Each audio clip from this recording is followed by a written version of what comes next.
The sun beat down on the concrete steps of the Coronado Naval Base amphitheater, baking the air until it shimmered. It was 90 degrees in the shade, but the heat coming off my father, Victor, was worse. He was in his element, holding court with a group of parents we had only met 10 minutes ago. His voice was pitched just loud enough to ensure everyone within a 30-foot radius could hear his favorite punchline. Me. Victor pointed a thick, tanned finger in my direction, not even bothering to look me in the eye. She couldn't hack it in med school, he announced, shaking his head with a theatrical sigh that rattled the ice in his plastic cup. Dropped out after 2 semesters. You know how it is. Some kids are built for service, like my Jared here. He gestured vaguely at the empty seat where my brother would soon be sitting. And some. He gestured at my plain gray t-shirt and off-brand sunglasses. Some end up stocking shelves at a pharmacy.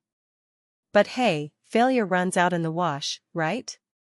He smiled that wide, pitiable smile he had perfected years ago, the one that demanded sympathy for him and scorn for me. The other parents nodded awkwardly, muttering polite excuses to look away. They didn't know what to say to the disappointment of a daughter standing right there. I didn't flinch. I stood stone still, checking my watch. My name is Mallory. I am 32 years old. To my father, I am a failed nursing student turned pharmacy technician who gets faint at the sight of blood. To the United States government, I am something entirely different. I adjusted my stance, shifting my weight to the balls of my feet. It was a habit from the operating theater, designed to keep blood flow active during 14-hour surgeries. I looked at Victor. Really looked at him. I didn't see a bully. I saw a patient. I noted the distended vein pulsing in his temple, temporal arteritis, perhaps, or just garden-variety hypertension exacerbated by dehydration and ego. His skin was flushed, a patchwork of sun damage and broken capillaries from years of 3 martini lunches. He was sweating profusely, but not just from the heat. It was a cold, clammy sheen. Stress. He was terrified that he wouldn't be important enough today. Smile, Mallory, he hissed, leaning in close so the other parents couldn't hear the venom. His breath smelled of stale coffee and peppermint. You owe me this. You look like you're at a funeral. This is your brother's glory day. Don't ruin it with your sour face. I'm smiling, Dad, I said, my voice flat. You call that a smile? You look like you're counting tiles on the floor. God, I don't know why I even brought you. Should have left you at the drugstore counting pills. He turned back to a woman standing next to us, a mother of another graduate. So, as I was saying, Jared was top of his class. Hell week? A breeze for him. He's got the warrior gene. Skip a generation, clearly. He laughed at his own joke, a barking sound that made my teeth ache. I checked my watch again. Not because I was impatient, but because timing is the only thing that separates a successful extraction from a casualty report. Victor took my silence for submission. He thought he was looking at a beaten dog, a woman who had washed out of basic biology 2 decades ago and never recovered. He saw a disappointment. I saw a target package. While Victor was telling his new friends I couldn't handle the sight of a needle, I was mentally reviewing the post-operative report of a patient I had discharged 48 hours ago. While he was mocking my job at the pharmacy, I was thinking about the classified briefing I had received on the flight over from Yemen. But Victor didn't know that. And that ignorance was the only reason he was still standing there, feeling tall. Hey, he snapped, nudging me hard with his elbow. Go make yourself useful. Jared's girlfriend, what's her name, Tiffany? She left her bag in the car. Go get it. And bring water. Cold water. Not that lukewarm tap garbage. I looked at him. The command was automatic, reflexive. He needed me to serve so he could feel like a king. The ceremony starts in 20 minutes, Dad, I said calmly. The parking lot is a half-mile hike. So run, he sneered. God knows you could use the exercise. Unless you want to tell everyone here why you can't walk a mile. Is that too hard for you too? Like anatomy class? The woman next to him looked horrified, but Victor didn't notice. He was too busy feeding on the moment. I took a breath. The air tasted of salt and jet fuel. It was a familiar scent. It smelled like work. Fine, I said. I'll get the water. I wasn't doing it for him. I was doing it because I needed a moment away from him before I did something unprofessional. Like tell him the truth. As I walked away from the amphitheater, the heat pressing against my back, the sounds of the crowd faded into a dull roar. The rhythm of my boots on the pavement triggered the memory. It always did. The narrative Victor spun about me was simple: I was weak. I was squeamish. I was a quitter. But the truth was a lot more complicated, and a lot more expensive. My mind drifted back 10 years. The kitchen table. The smell of overcooked pot roast and tension. I was 22. You did what? Victor had screamed, slamming his fist onto the table so hard the silverware jumped. I withdrew, Dad, I said, keeping my eyes on my plate. I can't do it. The cadence, the pressure, seeing the trauma ward. I froze up. I almost passed out. It was a lie. A carefully constructed, meticulously rehearsed lie. 3 days prior, I hadn't been dropping out. I had been sitting in a sterile, windowless room in Bethesda, Maryland. Across from me sat a man in a charcoal suit who didn't give me a name, just a file folder. We've been watching your residency, Mallory, the man had said. Your dexterity scores are in the top 0.1%. But more importantly, your psychological profile shows an abnormal ability to compartmentalize trauma. You don't panic when things go wrong. You get quieter. He slid a contract across the metal table. The Joint Special Operations Command is looking for surgical assets. Not for hospitals. For the field. Ghost units. You go where we go. You fix people who don't officially exist, in places that aren't on the map. But there is a catch. I can't tell anyone, I had guessed. You can't tell anyone anything, he corrected. To your family, to your friends, you're a civilian. You're a nobody. You'll need a cover story that explains why you're gone for months at a time, and why you'll never have a prestigious hospital address. You need to be unnotable. Can you handle that? I had looked at the contract. It was a chance to practice medicine at the absolute cutting edge, to save lives that actually mattered to national security. I can handle it, I had said. But handling it meant destroying Victor's image of me. Back at the dinner table, Victor was pacing, his face turning that familiar shade of purple. I spent a fortune on prep schools, he shouted. I bragged to everyone at the club. My daughter, the surgeon. And now? You're telling me you're quitting because you got a little dizzy? You are weak, Mallory. You are soft. I'm sorry, Dad, I said, forcing a wobble into my voice. I'll get a job. I'll pay you back. You're damn right you will, he spat. You'll pay back every cent. $200,000. That's the tab. Until you pay that off, you don't get to have an opinion in this house. You are a burden. He had stormed out of the kitchen, leaving me alone with the cold pot roast. I remembered sitting there, feeling a strange mixture of shame and power. Shame, because his words hurt. They always hurt. But power, because I knew something he didn't. I wasn't weak.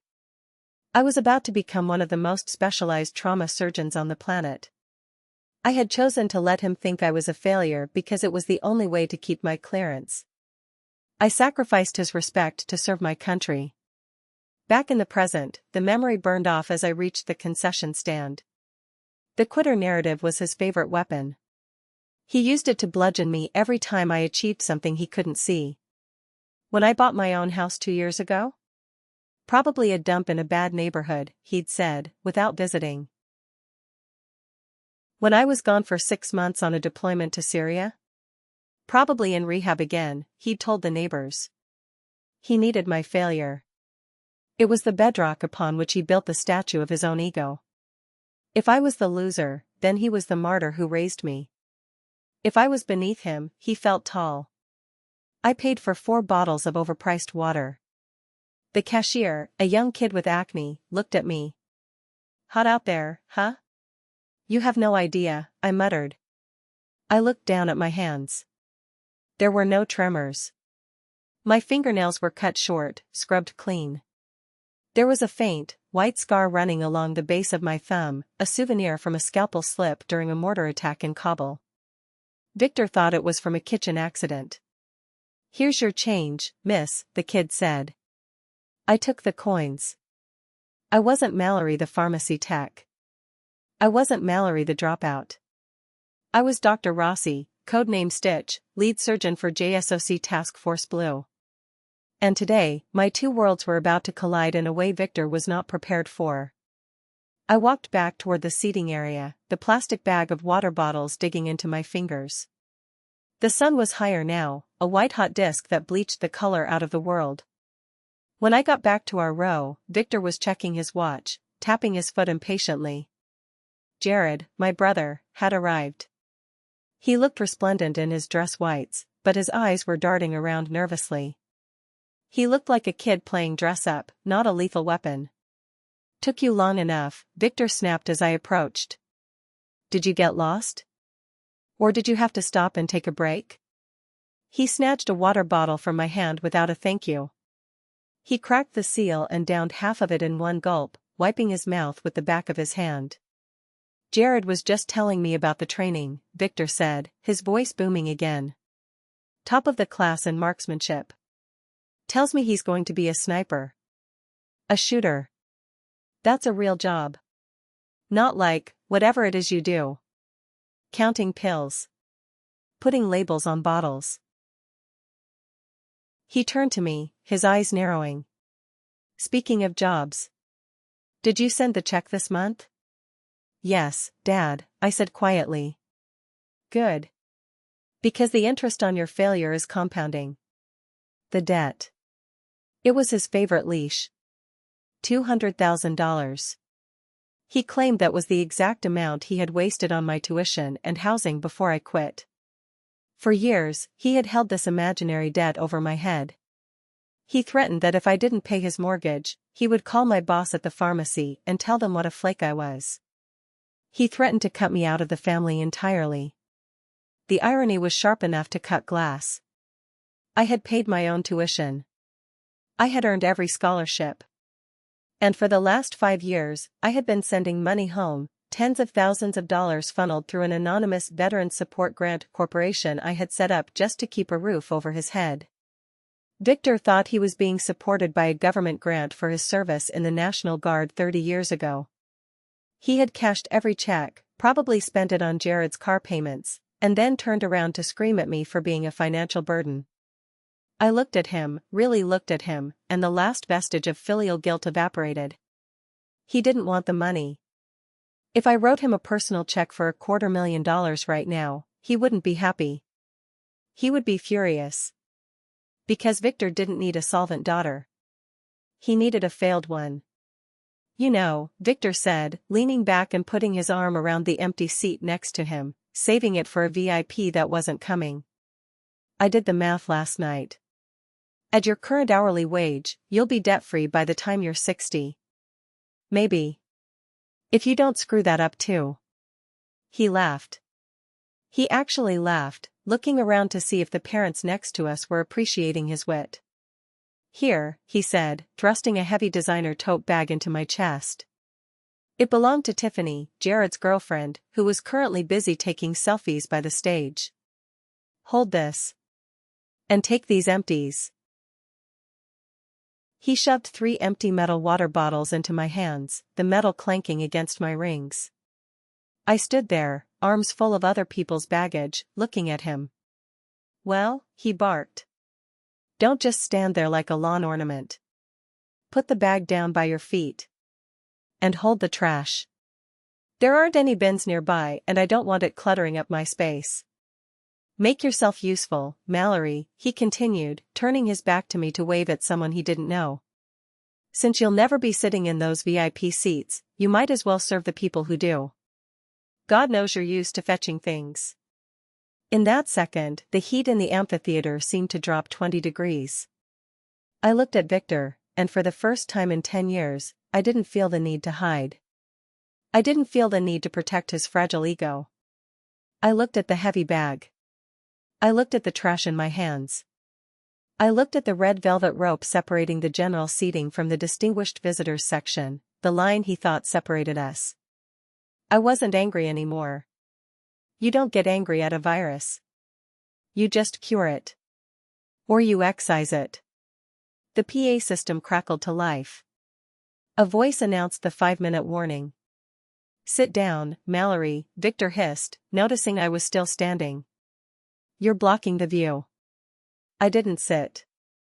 I tightened my grip on the trash, my knuckles turning white. Not from strain, but from the realization that I was done carrying it. The crowd noise swelled as families began to find their seats.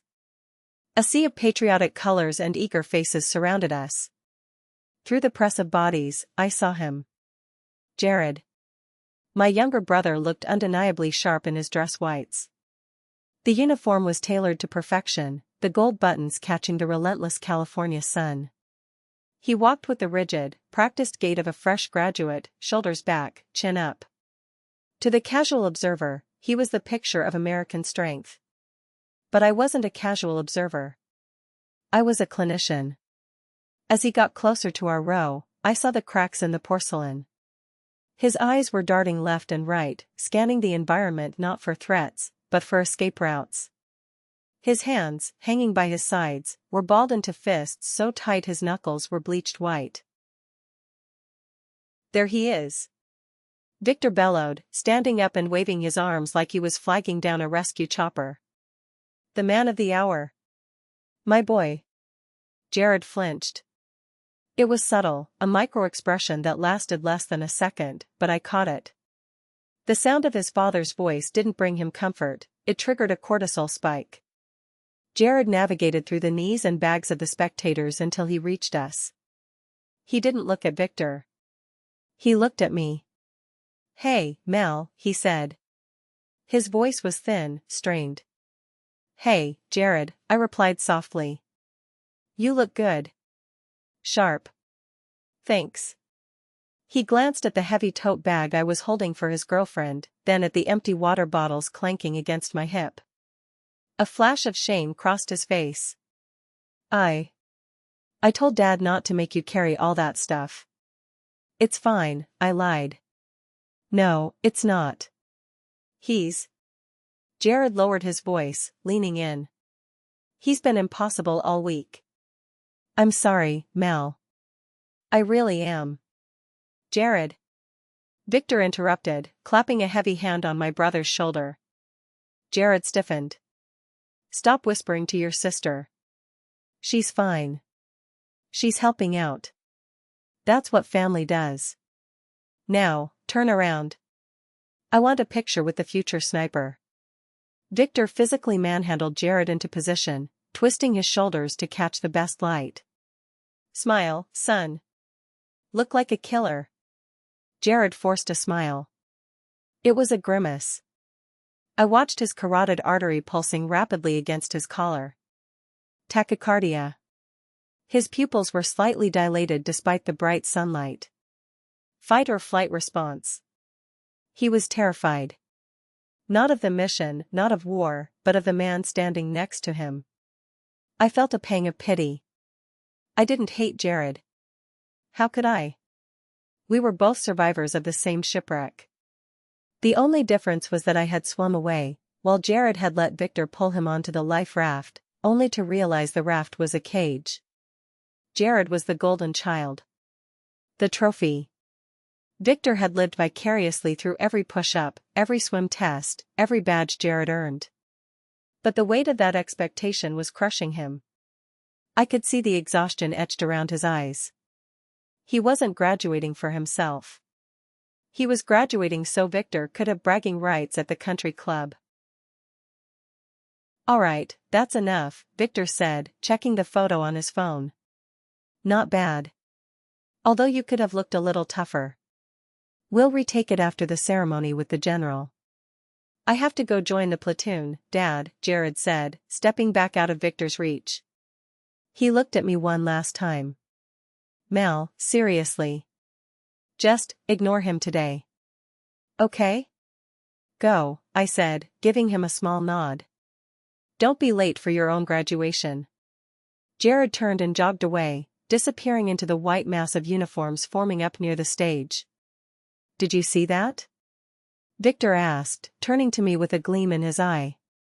He's focused. Laser focused. That's discipline, Mallory. That's what 18 weeks of Hell Week does to a man. It strips away the weakness. He looked me up and down, his gaze lingering on my comfortable shoes. Maybe if you had stuck with med school, you'd have some of that backbone. But I guess it's easier to count pills than to save lives, isn't it? I didn't answer. I was too busy watching Jared's retreating figure. I hoped, for his sake, that the Navy would teach him how to stand up to a dictator. Because God knows he hadn't learned it at home. The woman sitting in front of us started applying sunscreen to her children. The smell drifted back, coconut and zinc oxide. It was thick, sweet, and suffocating in the heat. Instantly, my brain rewired the sensory input. The coconut vanished, replaced by the smell of burning diesel and copper. The bright California sun dimmed into the harsh, flickering LED lights of a surgical tent. Flashback. 6 months ago. Northern Syria. It was 0200 hours. The desert air was freezing, cutting through my scrub tops. The generator outside was chugging violently, fighting to keep the power on as the ground shook from mortar impacts less than a mile away. Get that bleeder clamped. I shouted, my voice calm but commanding. BP is dropping, doctor. 80/40, the nurse, a burly combat medic named Sanchez, yelled over the noise of the shelling. On the table lay package Alpha. A high-value target. A VIP. I didn't know his name, and I didn't care. I only knew his anatomy. He was a mess. Shrapnel from an IED had torn through his left side. His chest was a ruin of torn muscle and shattered bone. But the real problem was the jagged piece of metal lodged millimeters from his pericardium, the sac surrounding the heart. Suction, I ordered. More. I can't see the source. My hands moved automatically. Inside the tent, I wasn't Mallory the disappointment. I was Stitch. I was God. In this 10x10 sterile field, my word was law. Doctor, we have incoming, a Marine shouted from the tent entrance. We need to move him. We move him, he dies, I said, not looking up. The fragment is nicking the aorta. If I pull this wrong, he bleeds out in 4 seconds. Hold the line, Marine. I'm busy. The tent shook as a mortar landed close. Dust rained down from the ceiling, threatening to contaminate the field. I shielded the open chest cavity with my body. Light, I commanded. Sanchez adjusted the overhead lamp. I looked down into the chest of the man on the table. He was older, gray-haired, fit. His face was pale, losing color rapidly. Don't you die on me, I whispered. I don't do paperwork for fatalities. With a steady hand, the same hand my father claimed was too weak to hold a retractor, I reached in with the forceps. I had to navigate past the lung, avoid the phrenic nerve, and grip the jagged metal without slicing the great vessel. It was like defusing a bomb inside a washing machine. Heart rate is thready, Sanchez warned. Got it, I said. I pulled. The metal slid out. A gush of dark blood followed, then stopped as my other hand clamped the vessel instantly. Suture. 4-0 proline. Now. For the next hour, I rebuilt him. I stitched the vessel. I repaired the lung. I closed the chest wall. I worked with the precision of a machine, ignoring the explosions outside, ignoring the exhaustion, ignoring the fear that we might be overrun. When I finally stepped back, stripping off my blood-soaked gloves, Package Alpha was stable. His rhythm was strong. I looked at his face. He was unconscious, breathing with the help of a ventilator. I brushed a speck of dust off his forehead. "You're welcome," I whispered. The memory snapped shut as Victor's voice cut through the noise. "This water is warm," he complained, holding up the bottle I had just bought. "I told you to get cold water, Mallory. Is it that hard? Cold means ice. Warm means piss. It's simple thermodynamics." I blinked, the Syrian desert fading back into the Coronado Amphitheater. "They didn't have ice, Dad," I said, my voice sounding distant to my own ears. "Excuses," Victor muttered, taking a swig and grimacing. "Always excuses with you. You'd never survive a day in Jared's world. No ice in the desert, huh? You think they complain? They adapt. You just give up." I looked at my hands. They were clean. No blood. No dust. Just the cheap plastic of the water bottle. "You're right, Dad," I said quietly. "I probably wouldn't survive." It was safer to agree. It was always safer to let him win the small battles. He had no idea that the man he was here to worship, the 4-star general who would be speaking in 10 minutes, was the same man whose heart I had literally held in my hands while the world exploded around us. 15 minutes until the ceremony began. The amphitheater was packed now. The energy was electric. Victor was vibrating with anxiety. He kept standing up, craning his neck, checking the VIP section located just 3 rows ahead of us. The distinguished visitors area was separated from the general seating by thick, red velvet ropes suspended between polished brass stanchions. Inside that perimeter sat the admirals, the senators, the heavy hitters. Cushioned chairs. Shade umbrellas. Servers bringing actual glass pitchers of iced water. Victor stared at that section like a starving man looking at a banquet. "We should be down there," he muttered, adjusting his tie for the 50th time. "I'm a veteran. My son is graduating top of his class. We shouldn't be sitting here with the general public." He grabbed my arm. "Come on." "Dad, you can't go down there," I said, planting my feet. "It's reserved." "Nonsense. I just want to say hello to Senator Mitchell. We met once at a fundraiser in '98. He'll remember me." "Come on, bring the bag. It makes us look like we're delivering something." He dragged me into the aisle. We walked down 3 steps to the velvet rope. A military police officer, a young corporal with a stern face and mirrored sunglasses, stepped into our path. "Sir, I need you to return to your seat," the MP said, his voice polite but firm. "This area is restricted." Victor puffed out his chest. "I know, son. I know. I'm Victor Vance. My son is in the graduating class. I just need to have a quick word with the senator. We're old friends." "I'm sorry, sir. Unless you have a blue lanyard, I can't let you pass." Victor's smile faltered, then hardened. He gestured at me. "Look, my daughter here, she's got some supplies for the VIPs. You know how it is. Just let us slip through." The MP looked at me. He saw the plain gray t-shirt, the messy bun, the armful of empty water bottles and the oversized designer tote bag. He didn't see a threat. He didn't see a doctor. He saw exactly what Victor wanted him to see, a servant. "Ma'am, you can leave the supplies at the checkpoint if they're authorized," the MP said, dismissing me. "But you can't go in." Victor turned on me, his face flushing red with humiliation. "See," he hissed, loud enough for the people in the front row to hear. "I told you to dress up. You look like a maid. You're embarrassing me." He grabbed my shoulder and shoved me back toward the stairs. "Go back to the seats," he snapped. "Or better yet, go stand in the back. Way back." by the concession stand. I don't want the senator to see me with all this luggage.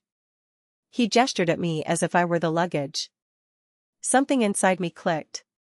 It wasn't a snap, it was a quiet, mechanical engagement. Like the safety coming off a rifle. I looked at the red velvet rope. I looked at the MP, who was watching us with mild pity. And I looked at my father. You want me to stand in the back? I asked. I want you to be invisible, Mallory, Victor spat. Since you've never done anything to be seen for, just disappear. And take that damn bag with you. He turned his back on me to smile apologetically at the people nearby, playing the role of the long-suffering father dealing with a difficult child. I looked down at the heavy tote bag in my right hand. I looked at the empty metal bottles in my left. Invisible, I whispered. No, I said aloud. Victor didn't hear me. He was too busy smoothing his jacket. Gravity, I said. I opened my hands. I didn't throw the items. I didn't fling them in a fit of rage. I simply stopped holding them. I released the tension in my flexor muscles. The heavy tote bag hit the concrete steps with a dull, heavy thud. The metal water bottles followed, clattering loudly against the stone, rolling down the step and coming to rest against the back of the MP's polished boots. Clang. Clang. Clang. The sound cut through the pre-ceremony murmur like a gunshot. Heads turned. The MP spun around. Victor froze, his smile dying on his lips. I stood there, empty-handed, my posture straightening. I took a deep breath. The burden was gone. And the show was about to begin. Thank you for watching this far. If you're enjoying the story and want to see how Mallory turns the tables, please hit that like button and subscribe to the channel. Also, drop a comment below telling me which city or state you are watching from. I'd love to see how far the story travels. The sound of the metal bottles hitting the concrete was shocking in the pre-ceremony hush. It wasn't just a noise, it was a violation of the social contract. In Victor's world, daughters didn't make scenes. They didn't drop things. They certainly didn't stand tall while their fathers were trying to impress a military police officer. The MP looked down at the bottles resting against his boot, then up at me. He didn't look angry. He looked confused. Victor, however, looked like he was about to stroke out. The veins in his neck bulged against his collar. His face went from a flush of embarrassment to a deep, dangerous crimson. Pick that up, he hissed, his voice shaking with a rage that bordered on panic. He was losing control of the asset. Pick it up right now, Mallory. Have you lost your mind? He looked around frantically to see who was watching. Everyone was watching. The mother with the sunscreen. The other parents. Even Tiffany, Jared's girlfriend, had stopped taking selfies and was staring at us, mouth slightly open. I said pick it up. Victor whispered, stepping into my personal space. You are embarrassing me. You are embarrassing your brother. Do you want to ruin his day? Is that it? You're jealous? I looked at him. For the first time, his proximity didn't make me flinch. I measured the distance between us, 18 inches. Too close for a civilian conversation, perfect range for a close-quarters takedown. Not that I would hurt him. He wasn't a combatant. He was just a noisy distraction. No, I said. The word hung in the air, simple and absolute. What did you say to me? Victor's eyes widened. He wasn't used to that word. I said no, I repeated, my voice level. I'm not picking it up. And I'm not carrying it anymore. You ungrateful little. He sputtered, reaching out to grab my arm. I didn't move my feet, but I shifted my shoulder just enough that his hand grabbed empty air. Gravity, I said, stepping over the bag I had dropped. It's a law of nature, Dad. Things fall when you stop holding them up. I stopped holding them up. Victor opened his mouth to escalate, to scream, to threaten me right there in the aisle, but the universe intervened. The PA system squealed with feedback, and then the first heavy note of the national anthem blasted through the speakers.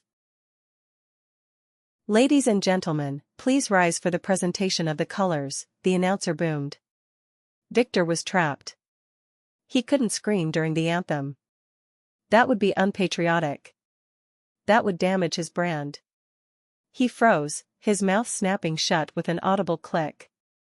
He shot me a look of pure, distilled hatred, a promise that I would pay for this later, and then snapped to attention, hand over his heart, facing the flag. I stood beside him, hands clasped behind my back in a modified parade rest. I didn't put my hand over my heart. Civilians do that. I stood the way I had stood for 10 years in briefing rooms, from the Pentagon to the Situation Room. Shoulders back, spine steel, chin level. As the music played, I looked at the bag lying on the concrete. It looked heavy. It looked ridiculous. It looked like someone else's problem. Victor was vibrating next to me. He was furious, but he was also terrified. He had lost his grip on the leash, and he didn't know what to do with a dog that wouldn't heel. The anthem ended. The crowd cheered. We sat down. Victor kicked the metal bottles under the seat with his heel, muttering curses under his breath. "Wait until we get home," he whispered, staring straight ahead. "You're going to pay for every cent of that tuition, Mallory. And you're going to apologize to everyone in this row." "Quiet," I said. I didn't look at him. My eyes were locked on the stage. "Excuse me?" I said, quiet. "The general is coming out." Victor blinked, stunned into silence by my tone. It wasn't the voice of his daughter. It was the voice of someone who gave orders to men who killed for a living. General Silas Holloway didn't walk to the podium. He occupied it. He was a 4-star general, a man whose career was written in the lines of a face that had seen things most people only watch in movies. He wore his dress uniform like a second skin, the rows of ribbons on his chest telling a story of 30 years of conflict. The silence that fell over the amphitheater wasn't just respectful. It was absolute. Even the seagulls seemed to stop calling. "Distinguished guests, families, and graduates," Holloway began. His voice was gravel and authority, projecting to the back rows without effort. I watched him. I wasn't listening to the words. The speech was standard boilerplate: duty, honor, the weight of the trident. I had heard it a dozen times. I was watching his chest. Inhale. Exhale. I counted the rhythm. 14 breaths per minute. Good. No signs of respiratory distress. I watched the way he gripped the sides of the podium. His left hand was strong. No tremors. That meant the nerve damage from the shrapnel hadn't been permanent. I shifted my gaze to his legs. He was standing evenly distributed on both feet. 6 months ago, his left femur had been shattered. I had spent 3 hours picking bone fragments out of the muscle tissue and installing a titanium rod. "He's favoring it slightly," I noted. "Just a fraction of an inch lean to the right. He needs more physical therapy." "These men before you," Holloway continued, gesturing to the graduates in the front rows, "have been forged in fire. They have learned that the only easy day was yesterday." Victor nudged me. "You hear that?" he whispered loudly. "Forged in fire. That's Jared. He's a warrior." I ignored him. I was focused on the scar I knew was hidden beneath the general's pristine white shirt. A 6-inch vertical incision, perfectly straight, closed with subcuticular sutures to minimize scarring. It was my signature. Then, mid-sentence, Holloway stopped. It wasn't a pause for dramatic effect. It was a hard stop.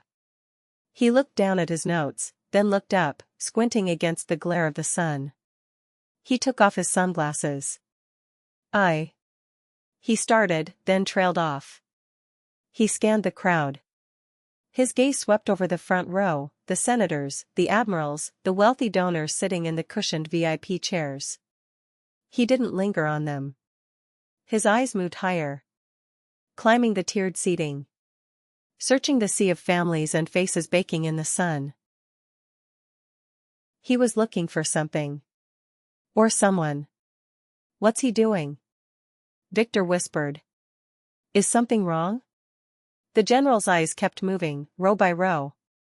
Scanning. Assessing. Then, he stopped. His gaze locked onto Section C, row 14. My row. I felt a jolt of adrenaline. Not fear. Recognition. Even from 50 yards away, I saw the moment of identification. The slight widening of the eyes. The set of the jaw. He found me. He didn't smile. He didn't nod. He simply stepped away from the microphone. A ripple of confusion moved through the crowd. This wasn't in the program. Generals don't leave the podium in the middle of a keynote address. But Silas Holloway was walking down the steps of the stage, his boots hitting the wood with deliberate, rhythmic, heavy thuds. He bypassed the senator who half rose to shake his hand. He walked past the velvet rope line. He started climbing the concrete stairs toward the general admission seating. The silence in the amphitheater changed texture. It went from respectful to confused, then to tense. People turned in their seats, craning their necks to see where the 4-star general was going. Victor noticed the shift. He sat up straighter, adjusting his tie again. He's coming this way, Victor whispered, his voice pitching up with sudden excitement. A frantic, desperate hope lit up his eyes. He must know Jared. I told you Jared was special. He's coming to congratulate the family personally. He actually believed it. The narcissism was so deep, so all-consuming, that he honestly believed a 4-star general would interrupt a graduation ceremony to shake the hand of a retired insurance salesman just because his son did well on the rifle range. Victor preened, shooting a smug look at the family next to us, preparing his face for the honor he felt he was owed. Sit up straight, Mallory, he hissed out of the side of his mouth. Don't embarrass your brother. And hide that trash bag. Holloway kept climbing. He was 20 feet away. Then 10. The air around us seemed to vibrate. The crowd parted for him. Victor stood up. He couldn't help himself. He extended his hand, a wide, ingratiating smile plastered on his face. General Holloway. Victor boomed. What an honor. I'm Victor Vance, Jared's father. We are so proud. Holloway didn't even blink. He walked past Victor as if he were a ghost. He didn't break stride. He didn't acknowledge the extended hand. He brushed past Victor's shoulder with enough force to make my father stumble back into his seat. The general stopped directly in front of me. The air left the amphitheater. For 3 seconds, the world was silent. Victor was sprawled in his seat, looking at his own empty hand, his mouth opening and closing like a landed fish. The crowd held its breath. I stood up. I didn't stand like a tired sister or a disappointing daughter. I didn't stand like a pharmacy technician. I stood up, cleared 6 inches of space between my feet, and squared my shoulders. General Holloway looked me in the eye. The connection was instant. A shared language of clearance levels, classified wins, and the smell of cauterized flesh. Then, slowly, deliberately, he raised his right hand to the brim of his cover. He held the salute. It wasn't a casual greeting. It wasn't a wave. It was a formal rendering of honors. A subordinate saluting a superior? No. A soldier saluting a savior. Dr. Rossi, Holloway said. His voice wasn't amplified by a microphone, but in the dead silence of the crowd, it carried like a bell. I didn't think I'd see you stateside. I returned the salute. Crisp. Sharp. Cutting the air. General, I said. It's my brother's graduation. I wouldn't miss it. I dropped my hand. He dropped his. Doctor? Victor squeaked from beside me. He was trying to stand up again, struggling to process the data his eyes were feeding him. Doctor? General, I think you have the wrong person. This is my daughter, Mallory. She dropped out. She works at a pharmacy. Holloway turned his head slowly to look at Victor. The warmth vanished from the general's face, replaced by the cold, hard granite of command. Dropped out? Holloway repeated. He looked back at me, one eyebrow raised. Is that the cover story we gave you, Doctor? It keeps things simple, General, I said with a shrug. Low profile. Low profile, Holloway chuckled. It was a dry sound. He tapped his own chest, right over his heart. You know, the agency told me I had a 10% chance of surviving transport. They said the surgeon on the ground was a ghost. No name. Just a call sign.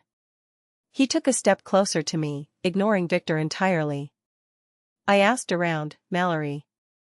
It took me 3 months and a clearance level above the president's to find out who held the scalpel that night. I was just doing my job, sir, I said. Your job? Holloway turned to face the crowd, raising his voice so the rows behind us could hear.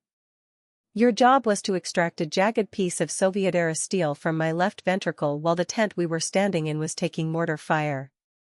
A collective gasp went through the audience. Victor went pale. The color drained from his face so fast I thought he might actually faint. He looked from the general to me, and for the first time I saw fear in his eyes. Real fear. The fear of a man realizing the world he built was made of glass, and I was holding a hammer. Mortar fire? Victor whispered. But, she gets dizzy when she sees needles. Holloway looked at Victor with profound pity. Sir, the general said, his voice dripping with ice. Your daughter is the lead trauma surgeon for the Joint Special Operations Command. She has logged more hours in combat zones than half the SEALs on that stage. She doesn't get dizzy. She gets steady. The general turned back to me. We have a seat for you, Doctor. Down front. Next to the Secretary of the Navy. He wants to meet the woman who saved my leg. I'm here with family, General, I said, gesturing to the empty water bottles on the floor. Holloway looked at the trash. Then he looked at the heavy bag I had dropped. Then he looked at Victor. He put the pieces together instantly. It looks to me, Holloway said, like your family doesn't know who you are. He extended an arm, gesturing toward the VIP section. Walk with me, Doctor. That's an order. I looked down at Victor. He was frozen. His hand was still trembling. He looked small. He looked like exactly what he was, a bitter old man who had spent his life trying to make me feel small so he could feel big. Mallory, he whispered. It was a plea. He wanted me to fix it. He wanted me to tell the general it was a joke. He wanted to go back to 5 minutes ago, when he was the hero and I was the failure. I paused at the velvet rope, the barrier he had worshipped, the line he had used to measure my worthlessness. I unhooked it myself. You coming, General? I asked. After you, Doctor, he replied. I walked through the rope, leaving the heat, the crowd, and the man who called me a failure behind in the dust. And as I walked down the steps toward the front row, a sound started from the stage. It was the graduating class. The 200 SEALs. They saw who was walking with the general. They saw the salute. And in one fluid motion, like a wave crashing backward, they stood up. They snapped to attention. They weren't saluting the general. They were saluting the legend. They were saluting Stitch. I held my head high. I didn't look back. You don't look back at the wreckage when you're the one flying the plane. The chair in the distinguished visitors section was upholstered in navy blue leather. It was soft, cool to the touch, and significantly more comfortable than the hard plastic bleachers I had just vacated. But the real difference wasn't the furniture. It was the water. A young aide, an ensign in pristine whites, appeared at my elbow the moment I sat down. Water, ma'am, he whispered. He placed a crystal glass on the small table between me and General Holloway. The glass was beaded with condensation. Inside, ice cubes chimed softly against the sides. I looked at the ice. I thought about Victor, sitting 50 rows back, drinking warm water out of a plastic bottle, complaining about thermodynamics. "Thank you," I said to the aide. "Comfortable, doctor?" General Holloway asked, leaning toward me. He had donned his sunglasses again, hiding his eyes, but I could hear the amusement in his voice. "It's a different perspective from down here, General," I replied. "Better view of the sharks," he said. He gestured to the man sitting on my right. "Dr. Rossi, I'd like to introduce you to Secretary Vance, no relation to your father, I assume?" The Secretary of the Navy leaned over. He was a formidable man with silver hair and a handshake that felt like a vice. "Dr. Rossi," the Secretary said.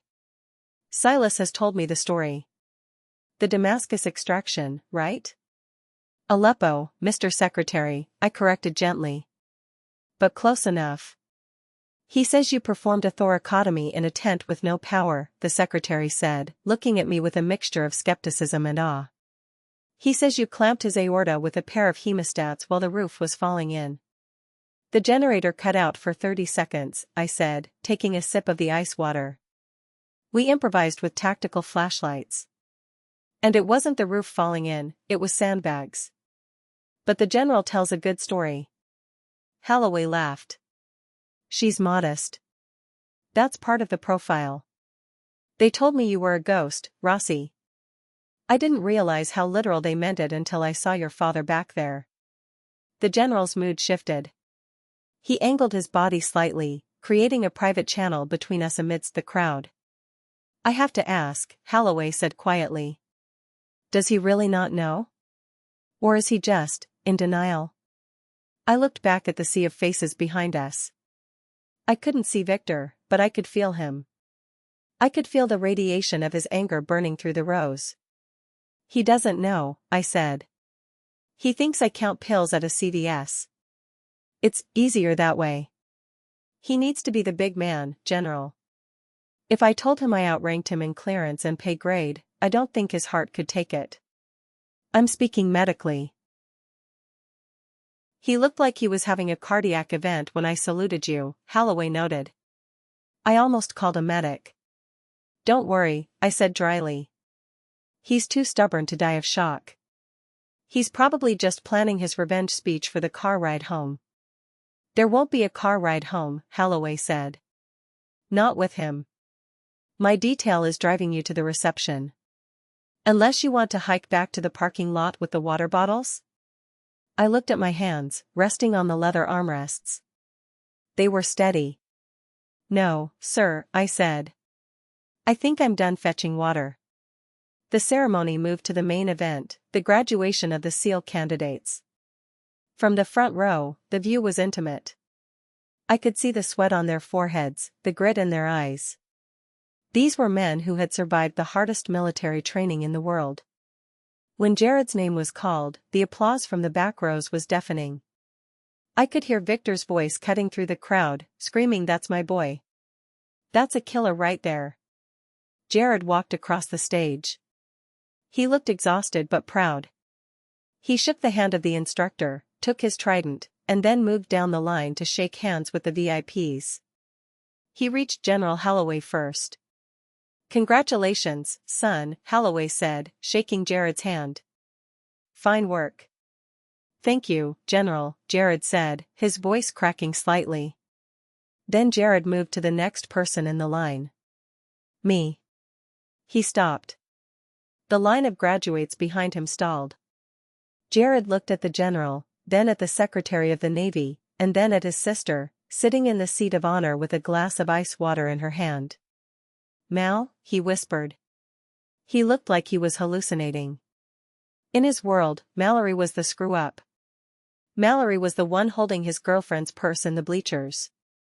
Mallory did not sit next to the Secretary of the Navy. "Keep moving, sailor," I said softly, smiling at him. "You're holding up the line." "But, how?" "I'll explain later," I said. "Congratulations, Jared. You earned it." I extended my hand. Jared looked at my hand. He hesitated for a fraction of a second, his brain trying to rewrite 20 years of family programming. Then, he took it. His grip was strong. "Thanks, Mel," he said.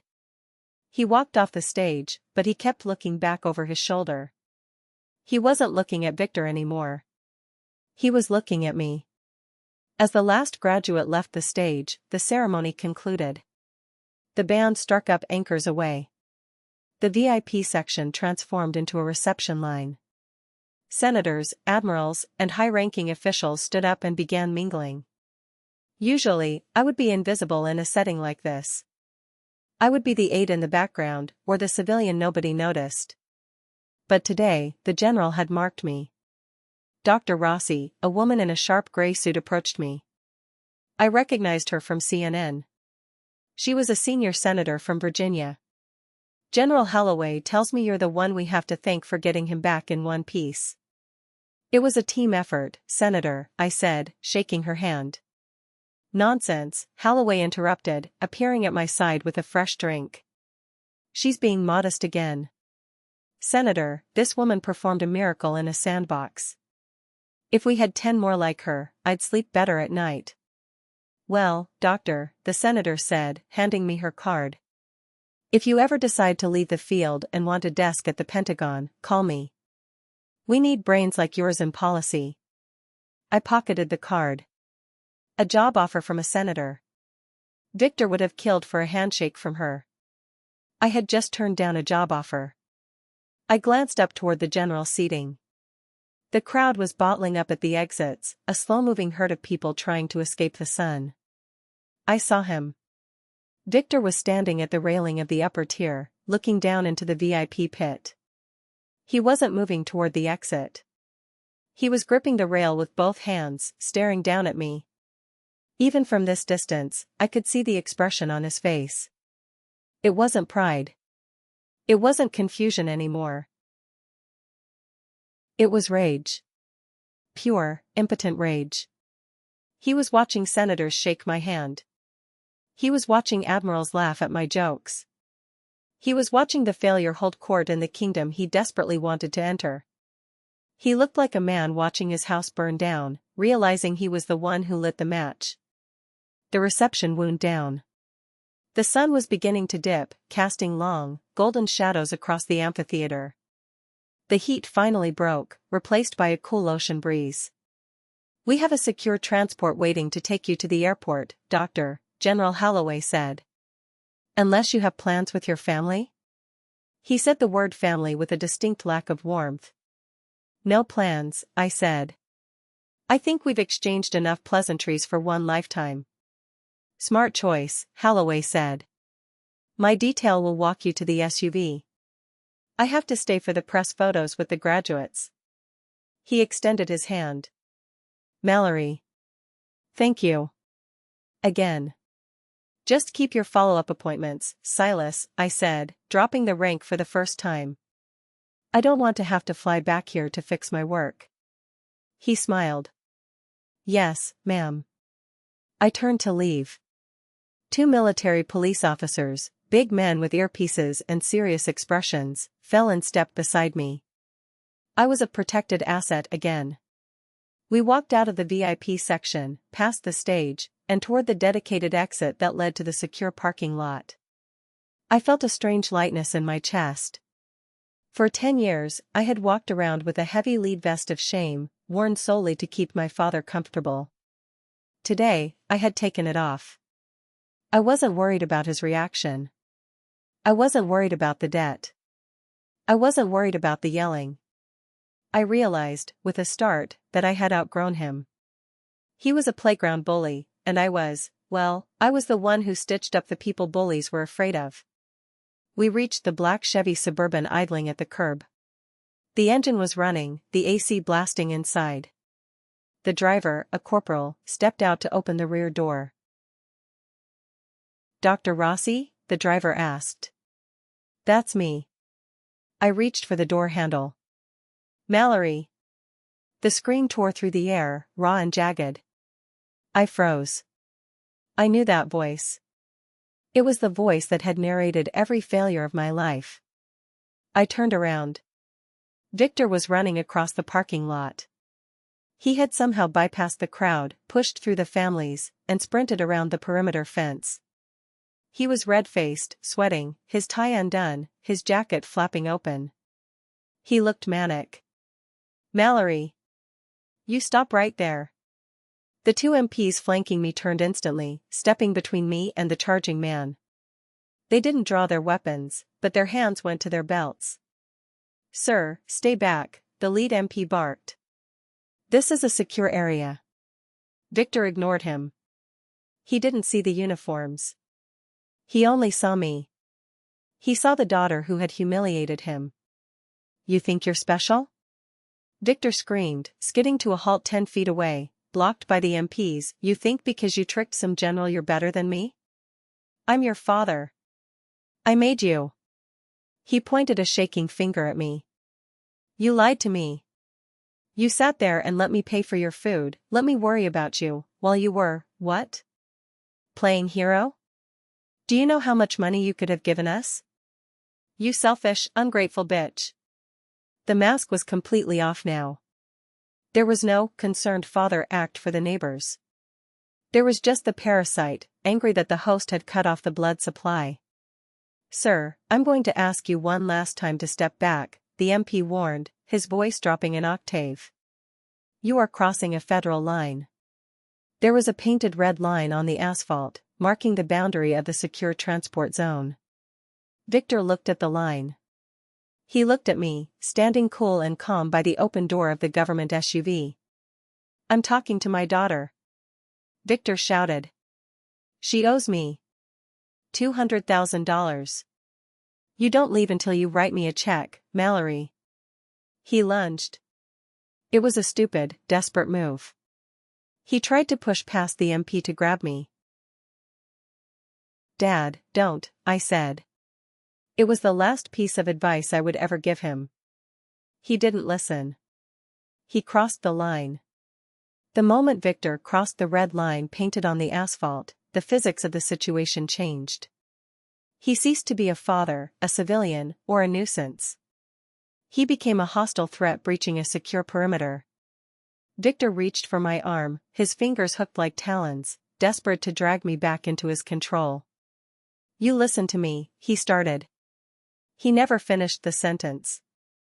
The lead military police officer, a corporal who looked like he was carved out of granite, moved with a speed that defied his size. He didn't punch Victor. He didn't tase him. He simply stepped inside Victor's guard, swept his leg, and used Victor's own forward momentum against him. It was a textbook takedown. Victor hit the pavement face first. The sound was a wet, heavy slap of flesh against asphalt.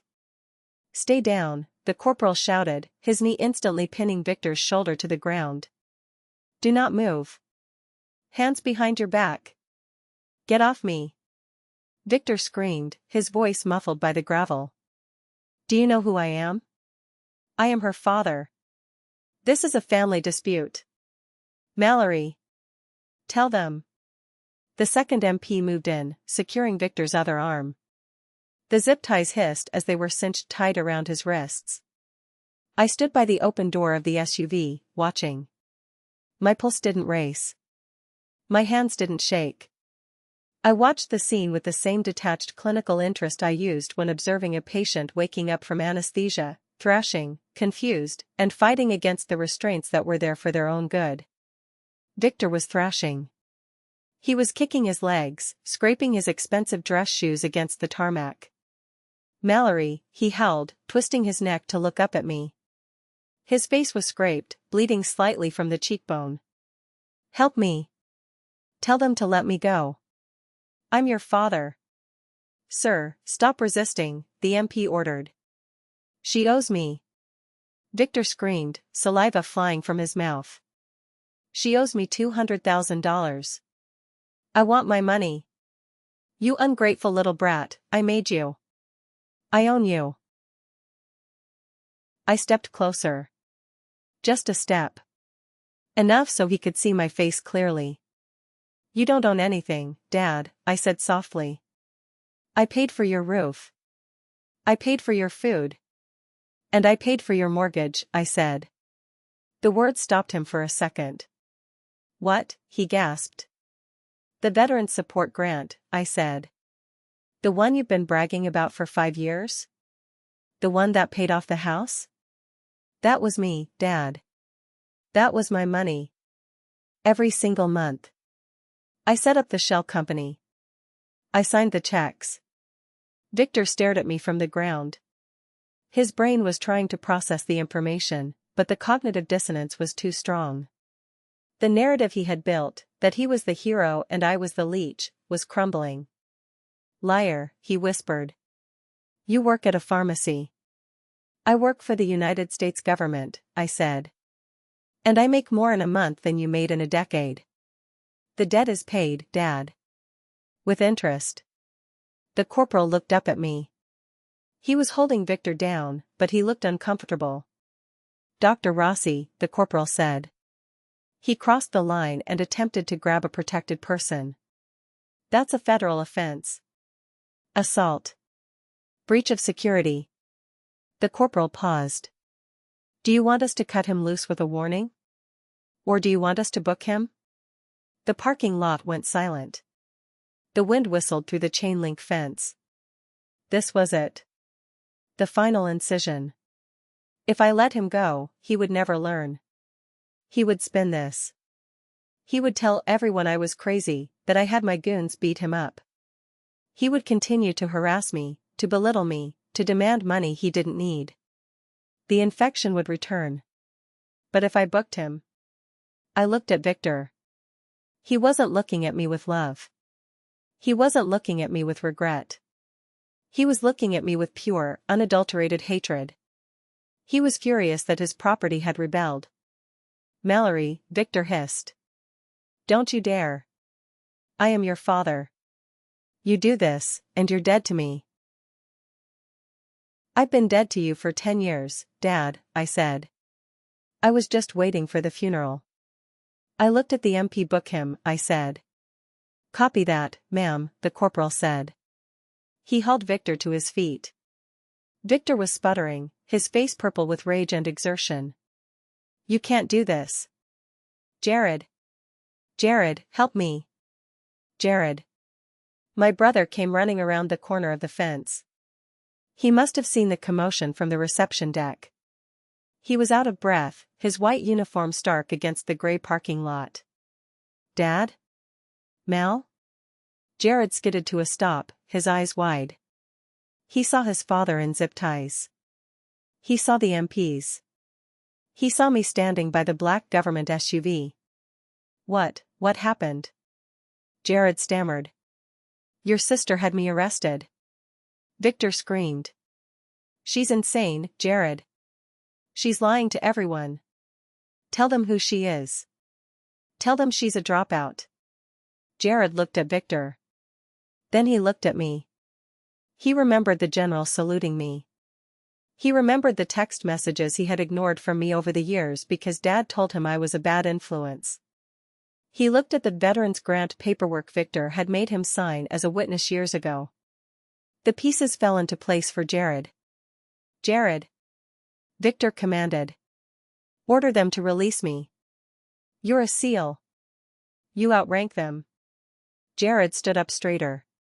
He looked at the father who had pushed him, bullied him, and lived through him for 24 years. I can't give orders to MPs, Dad, Jared said quietly. And, she's not a dropout. What? Victor snapped. The general saluted her, Dad, Jared said, his voice gaining strength. Generals don't salute dropouts. Victor looked like he had been slapped. His greatest ally, his golden child, had just defected. Take him away, the corporal said to his partner. They began to march Victor toward the base security vehicle. As they dragged him away, he didn't scream my name anymore. He just screamed about the injustice of it all, a victim until the bitter end. I watched him go. I didn't feel happy.